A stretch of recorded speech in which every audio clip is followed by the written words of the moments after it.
Okay, hi guys. Here's Nordic Fjords number 7. Um, Not to be confused if you haven't seen Nordic Fjords number 4. They look a lot alike.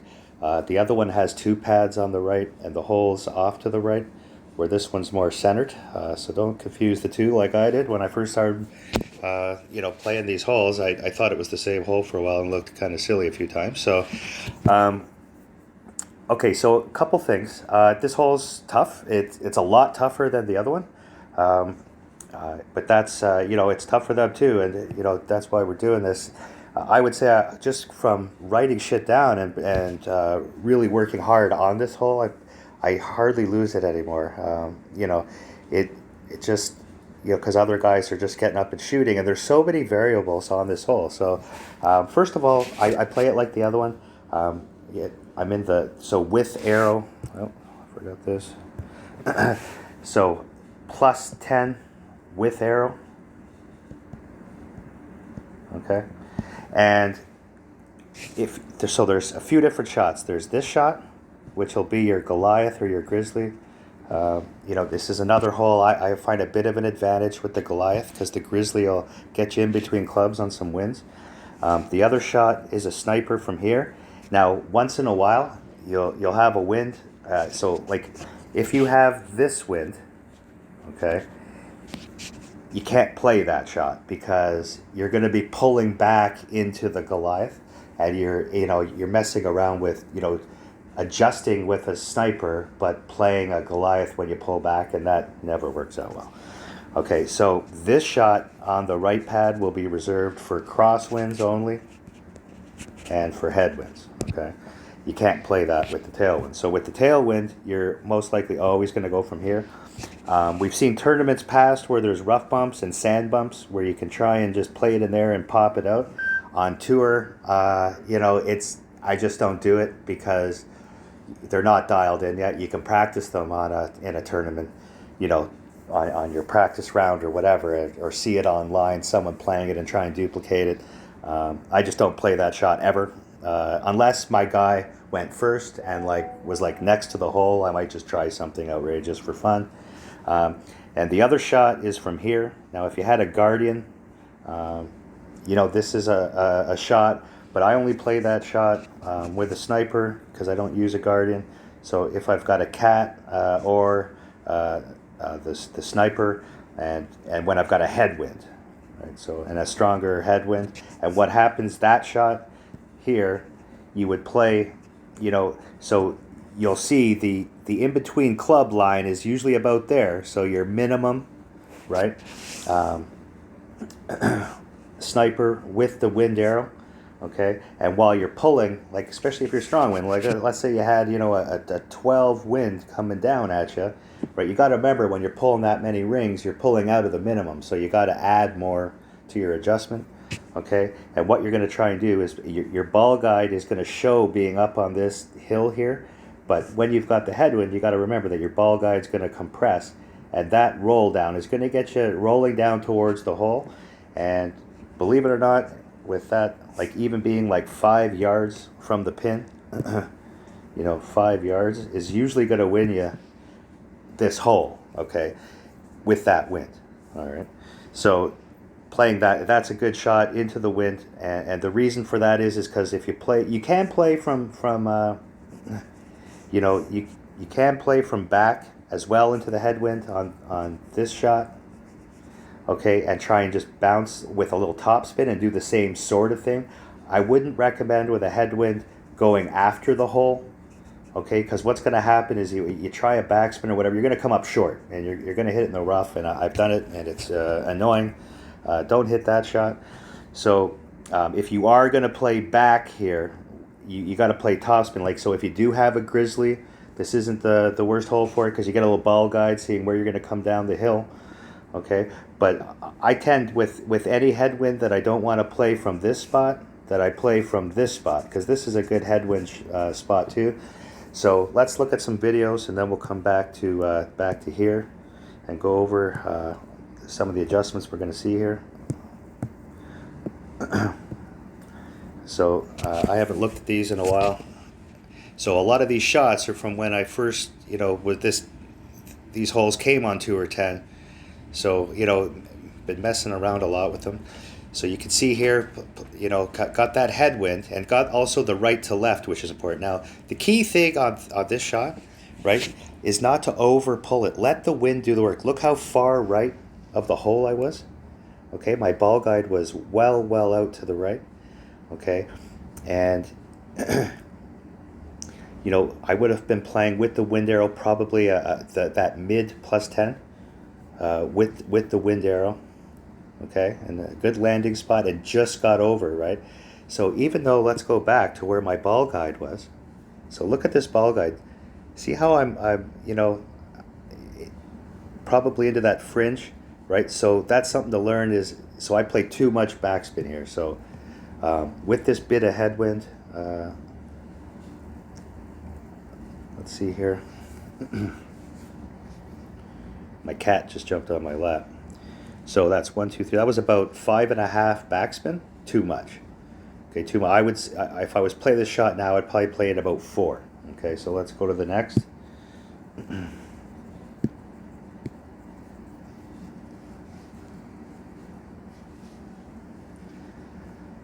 Okay, so you can see me trying to scrounge around, like where am I going to go? So I don't like this shot at all. I should have played this from the right pad. So again, I could tell by the clan that this is his shot. Okay, so he must have hit something good here, because I was wondering, I would never play this shot. Like reverse wind. So let's see, he played the big backs, but he's got the opposite wind. So you can see how much he's adjusting, right? It's a huge adjustment. He's got to be playing, oh I see, so he just underplayed it is what he did. So he got lucky here.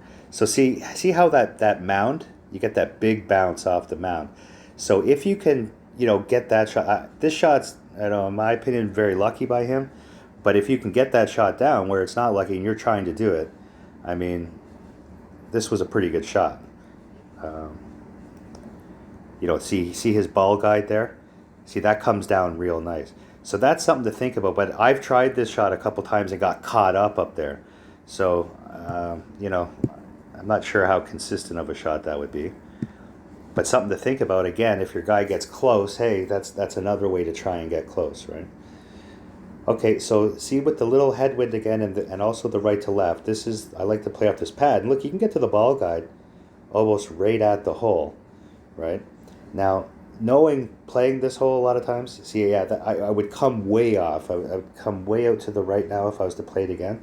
So I'm going to almost guarantee you that this ball goes left too much. And I think I played a little bit too much backspin, but I'll bet that this ball probably goes left of the hole. So good landing spot there. Yeah, see how it goes? So I should have played it out more to the right.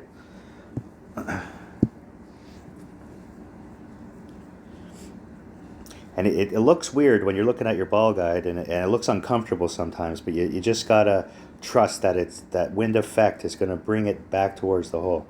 So here's another similar one. This one, because we had a bit of tailwind, that I was able to play max backspin. Look how tight I'm getting to that line. So we know our adjustment's good. We would have been, let's see, is this a 5-7-ish? Let's see, 5, yeah. So I would have played that with wind arrow, plus 10. We got that 5-7 number. Let's see, we'll land. Yeah, we land real tight. So a good landing spot. So that with the tailwind, right, we were able to sort of go right at the hole because, we could play that big backspin and not worry about, checking up too close. So that was a good shot.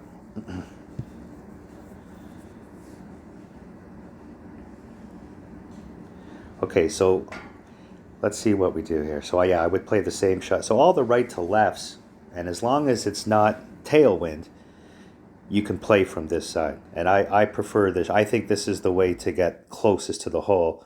I know a lot of people play the left to right, and if the wind was reversed here, I would play on the left pad and try and skip it over that way, because you don't want to be curling against the wind. It's too unpredictable. So sort of which way the wind is going is what pads you're going to play off. So see him playing way out to the right again. And look what happens here. See, it still goes over to the left. And we played that one. Let's see how far out. Let's see how far out we... So look, well, let's go back here. So see how far out I am? That's about 1, 2, 3. That's about 6 green squares, 5 green squares. Way out to the right. And just let the wind do the work. We didn't curl it, nothing like that. Just let the wind do the work for us. Next.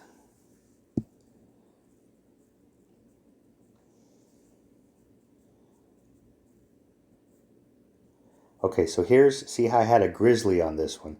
So this is when I was playing with the grizzly and didn't give up on it. So see, I'm trying to play it over here because I have a bit of, you got the right to left wind, and we got this is really pushing the envelope here. And another reason why the grizzlies, I just don't like it. If I had a Goliath, I probably would have done something different. But, we're getting up real close. So that's how we know the adjustment's right, though. So let's see, did we pull 9 rings? 8.2-ish. So, because we're right in the min. So all you see there is I added 0.3 for coming back. So that's, let's look at that again. That's a good way to go over the adjustments. So with the wind, see the wind, I just put, let's go back. Now let's stop it there. Shit. Okay, what I did was play, because that wind is basically in the 5% zone. So whenever you have a wind that's like almost like a side wind with just a touch, that's just 5%. So instead of using the arrow, I just added 5%. So that's why, so I've played this at plus 15. Okay, let's keep going.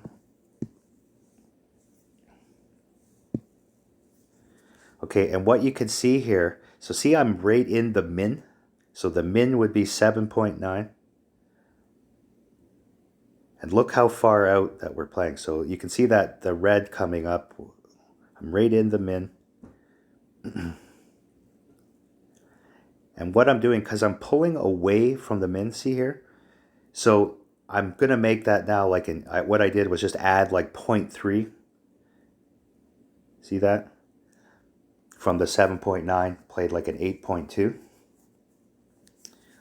And I didn't have much spin on this ball, so I'm playing a little curl. Just because I didn't have, I think it was like maybe 2 left or 1.5 left spin. And that shot worked out pretty well. See, I still went left. I didn't have to play that curl. I should have just let the wind do it again. It's hard to trust that wind effect will push it over. So let's see here. So it'd be hard to see. I should be pulling back into. Did I get away with this? Let's see here.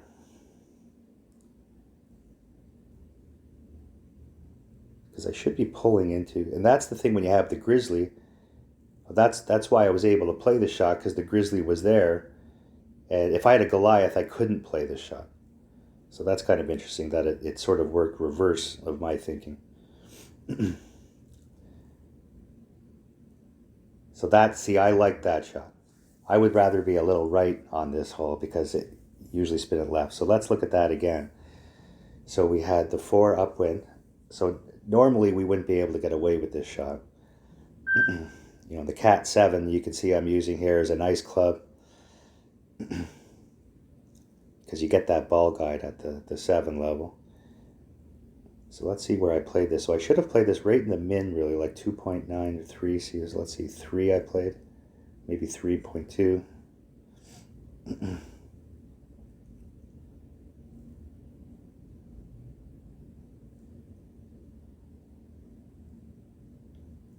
And it landed right perfect, so that's good.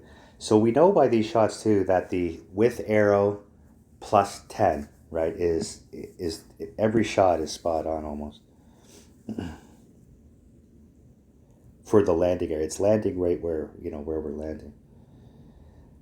Okay, so let's see here. We're probably going to have some examples from the bottom left at some point, I would imagine. So we've seen, we've seen this shot. 1, 2, 3. That's about 5.5 backspin again. So we know with that wind, that's about 5.5. And we also know we can sort of go right at the hole here. So I'm just playing short and right and let the wind do the work. So let's see where this ball bounced. We did 4.5. So we're doing, that was a 4.7. So that was or about a 4.5. So I was in between mid and min, is the way I played it. Oh, I hit a great left. And still, this is sort of a good landing spot. So, you know, hitting perfect there might have almost went in the hole.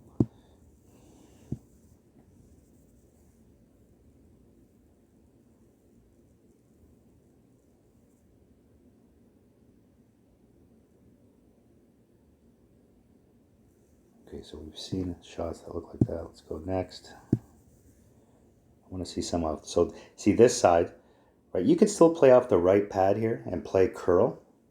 Right, let's see how I'm going to play. Yeah, because I have the Cat 7, which is such a nice club that, you know, I still play, even with the left to right wind, I played off the right side. I just like this shot better, and maybe just because I've played it more. I know most people play off the left pad, but so let's see how I played this. I still played it out to the right a bit, and I would imagine I'm going to put some curl. You know, there's our... See, I pushed up because I'm going into lower ground. See how I pulled towards the hole a little bit at the end there? Yep, I played almost a whole ball of curl to offset the wind. You know, that came in real nice.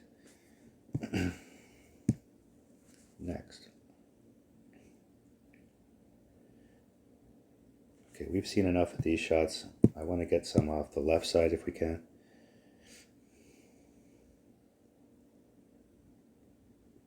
Yeah, we're going to play from there again.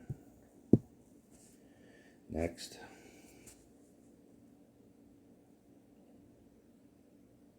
Probably played off the right side again. Yep. Next. So this will be off the right side too. So let's kill this. What I can tell you is when you play off the left pad, well, this might be one. Let's see. See, this is probably the sniper. No, still played from there. See, I just liken the headwinds to always play from here. I'm not sure this is the best shot, to be honest, with this wind. I probably should have played the big backspin shot. But my opponent might have been close, too, and that's the reason why. Look how far out to the right I am here. See how just massively out to the right. And let that, you know, let it come down. Let's see, I didn't even play curl on this one. It just always seems to kick left.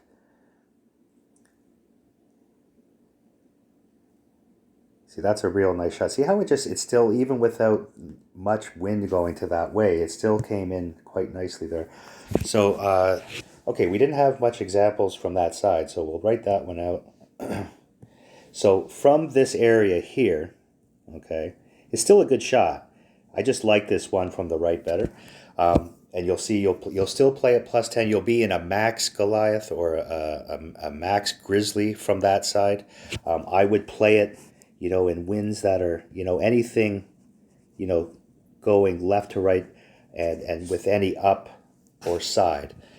That's not a bad shot at all. You know, you're going to have to play a little right curl from there, you know, and just sort of visualize the ball guide. Don't play too much backspin. You'll end up in the bunker or hitting the rough there and lose the hole. I recommend playing from this side. There was a bunch of examples there that you can see. So playing from that side, you know, we were in a sniper or whatever it is, +10 with arrow, right? You're going to be in the min, okay? Somewhere around the min, and like we saw when you're pulling away from the mid, you know, you add 0.2, 0.1, depends on how high how far you're pulling away from the line, okay?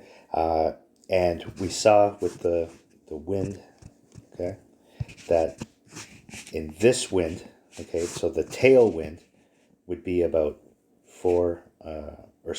this would be about 5.5 backspin, where this one here would be about 3.5. I would say 3 to 3.5.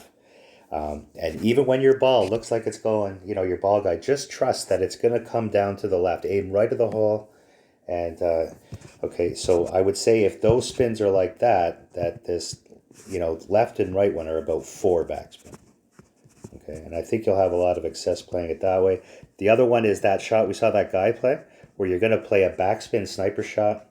You're going to play it up on top of the hill and it's going to roll down. You can also play that from this spot, okay, is instead of going after the hole, go up the hill and down. With a grizzly, you'll see the ball guide. With the Goliath, you just have to trust that it's working. And that's usually about a one, I would say about a one topspin shot. If you're going after the hole, it's usually about, a 1 to 2 backspin with some right curl, depending on the wind. And usually playing it up that hill is about 1 topspin, depending on the wind. Maybe 2 in a heavy headwind. Okay, so that's Nordic Fjords number 7, and we'll see you on the next one.